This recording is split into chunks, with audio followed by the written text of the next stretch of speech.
puji dan syukur kami panjatkan kepadamu. Salam jumpa kembali Bapak Ibu dan Saudara-saudara. Masih dalam rangka bulan keluarga, kita akan belajar apakah seluruh anggota keluarga kita ini beribadah, beriman kepada Tuhan Yesus. Keuntungannya apa? Kalau kita satu keluarga, bahkan kalau bisa keluarga besar ya, percaya pada Yesus. Kita akan belajar dari pengalaman Yosua membawa umat Israel, dan dia punya satu ketegasan untuk tetap setia pada Tuhan. Bacaan firman Tuhan dari kitab Yosua pasal 24 ayat 15. Mari kita bersama-sama berdoa. Tuhan Yesus, terkadang kami menganggap iman kepada Yesus bukan satu-satunya keharusan yang terjadi di tengah keluarga kami. Ketika kami berpikir bahwa jodoh anak-anak kami bukan percaya pada Yesus, kami berpikir bahwa itu bukan masalah, sebab pasti Tuhan akan memberkatinya. Dan ketika kami menjalani kehidupan tidak setia kepada Tuhan, sehingga anak-anak kami juga tidak setia, kami berpikir itu bukan masalah. Ampunilah segala kekurangan, kekhilafan, kesalahan kami. Sekarang berfirmanlah supaya melalui firman-Mu kami tahu Engkau merindukan, mengharapkan dan menginginkan seluruh keluarga yang terbentuk di dalam kasih Kristus adalah anak-anak Tuhan.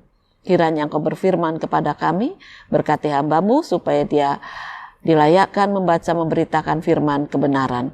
Inilah doa kami dalam nama Tuhan Yesus Kristus. Amin.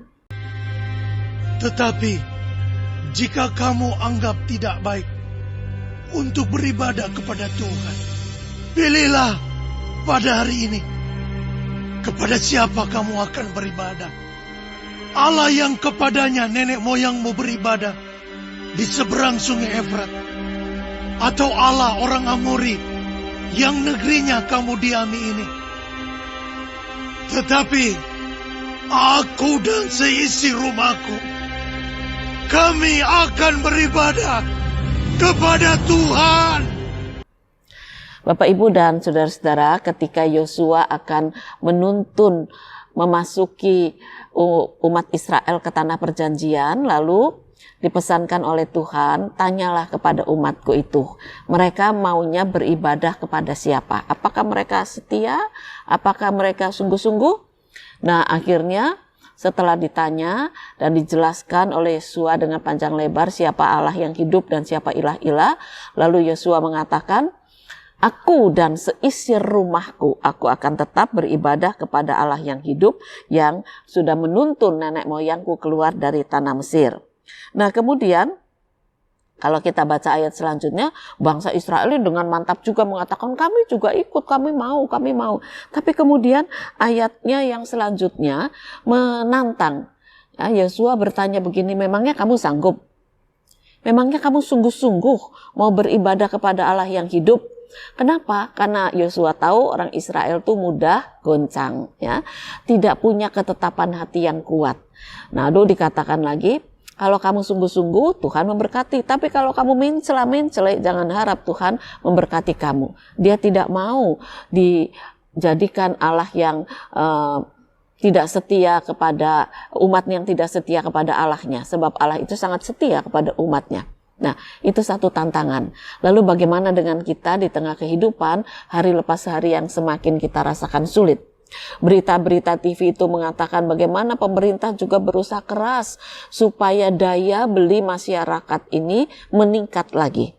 Saya berjumpa dengan seorang ibu yang berjualan, saya tanya, gimana jualanmu? Aduh Bu, ya saya harus tetap puji Tuhan, walaupun menurunnya separuh, saudara-saudara.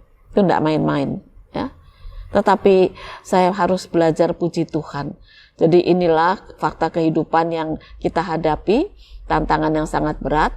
Mampukah kita bersama keluarga tetap memilih, aku dan seluruh keluargaku tetap percaya pada Tuhan. Nah, keputusan Yosua ini juga bukan hal yang gampang. Kenapa? Karena dia tahu dia akan berhadapan dengan umat Israel yang tegar tengkuk. Kalau Yosua berkata, aku dan seisi rumahku, keluargaku akan tetap setia. Lalu mereka masuk tanah perjanjian. Bisa-bisa keluarga Yosua ini akan dibully. Ya. diremehkan, ditertawakan. Alah, kamu masih tetap percaya pada Tuhan, sak keluarga lagi.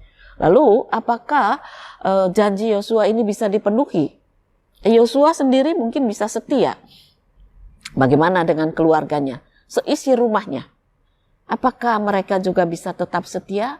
Ini tantangan, ya, tantangan yang sangat besar. Tetapi kalau Yosua tetap bisa membimbing keluarganya, diharapkan tentu keluarganya juga bisa setia. Nah, dari hal inilah sekarang kita belajar keluarga yang percaya sungguh kepada Tuhan Allah. Bapak, Ibu, dan saudara-saudara, ada sepasang suami istri yang punya 2 anak. Nah, anak yang besar itu dinyatakan oleh dokter menderita kanker di kepalanya. Dan dia tidak mempunyai kesempatan untuk hidup lama. Awalnya keluarga ini syok, terkejut, lalu menangis di hadapan Tuhan, meminta dengan sungguh supaya ada keajaiban terjadi. Tetapi dalam proses pengobatan, ternyata keajaiban yang terjadi itu bukan anak ini semakin disembuhkan, tetapi penyakitnya akan semakin parah. Namun yang dilihat oleh banyak orang dan dialami oleh keluarga ini adalah keajaiban mampu menerima situasi dengan sukacita. Mereka katakan, kami tidak duga diri kami ini mampu terima peristiwa seperti ini dengan terus pasrah pada rencana Tuhan. Nah, satu hari ada teman pasangan suami istri di mana anaknya juga sekelas dengan anak yang sakit ini kunjung ke rumah sakit. Apa yang terjadi? Mereka sudah membayangkan ibu yang sedang murung, bapak yang sedih, anak yang tergeletak tidak berdaya, dan sebagainya. Begitu mereka ketuk pintu, masuk kamar, terkejut. Karena anak yang sakit itu sedang duduk, sambil bersandar memang, ya. Lalu ibunya itu sedang membaca buku nyanyian. Jadi mereka sedang bernyanyi bersama dengan gembira. Lalu ayah ibu itu mungkin tidak hafal, mereka membaca dari buku nyanyian yang sama. Lalu anaknya itu ikut memuji Tuhan. Ya. Kakaknya bermain gitar. Kaget tamunya, loh, kok senang-senang amat? Karena lagu yang dinyanyikan itu bukan lagu sedih, bukan lagu kedukaan, bukan lagu kematian, tapi lagu pujian yang menggembirakan. Tamunya terkaget-kaget. Ini apa-apaan? Memang kamu gak takut ya nak untuk menghadapi kematian? Anak itu menjawab, kenapa harus takut? Pada awalnya saya memang marah pada Tuhan. Tetapi akhirnya ketika kami berdoa bersama percaya pada rencana Tuhan, mama, papa saya dan adik saya ini bisa terima kenyataan ini. Karena saya akan pulang, bukan mati. Wah, tamunya kaget. Memang kamu nggak sakit? Oh, kalau lagi sakit, sakit sekali. Tetapi ketika sakit sekali itu, baik mama, papa, dan adik ini terus memuji Tuhan, saya punya kekuatan untuk bertahan dalam sakit.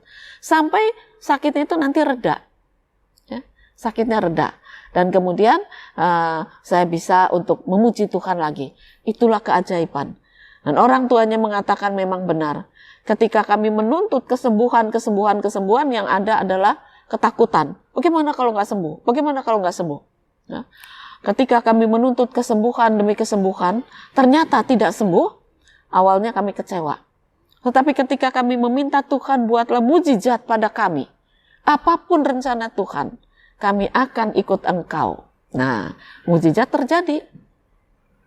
Seluruh keluarga itu berani menghadapi peristiwa itu dengan beriman kepada Yesus. Lalu mereka mulai mengubah pola hidup, artinya pola doa, tidak lagi mengharap mujizat harus sembuh. Tetapi mereka mengatakan persiapkan kami dengan kuasa Tuhan, menerima setiap keputusan Tuhan yang membawa pada iman kami yang semakin teguh. Nah, ini keajaiban. Ya. Mereka akhirnya bisa menerima ketika dokter mengatakan belum ada obatnya dan semakin sulit anak ini untuk sembuh. Tapi anak itu semakin semangat. Dia katakan, enggak apa-apa Pak Dokter, saya sudah siap. Saya siap untuk pulang ke rumah Tuhan. Karena apa? Karena Tuhan sudah menjanjikan tempat yang terbaik. Dokter, perawat di situ semua terkejut, dan akhirnya mereka mulai belajar untuk percaya kepada mujizat Yesus. Bahwa apa yang mereka tidak pernah pikirkan, ternyata keluarga ini mampu untuk bisa bertahan di dalam kesulitan. Keluarga, teman yang datang, yang kunjung itu akhirnya memahami bahwa ada kehebatan, ada keajaiban, ada hal yang tidak pernah biasa terjadi menghadapi kedukaan, bukan dalam kesedihan, tapi dalam kemantapan. Dalam kemantapan. Mereka katakan, kami semua percaya Tuhan mempunyai rencana yang indah. Biarlah dia pulang. Kami bersyukur sudah diberi kesempatan untuk membesarkan anak ini selama sekian tahun. Selanjutnya Tuhan yang akan memeluknya.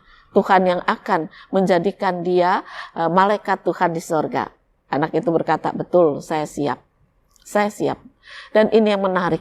Seluruh keluarga yang beribadah, beriman kepada Yesus, mereka punya kekuatan. Tantangannya banyak. Ya.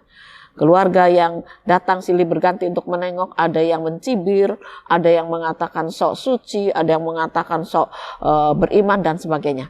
Tapi keluarga ini tetap berkata, kami tetap percaya dan beribadah kepada Yesus. Nah, ini satu contoh kecil yang menarik.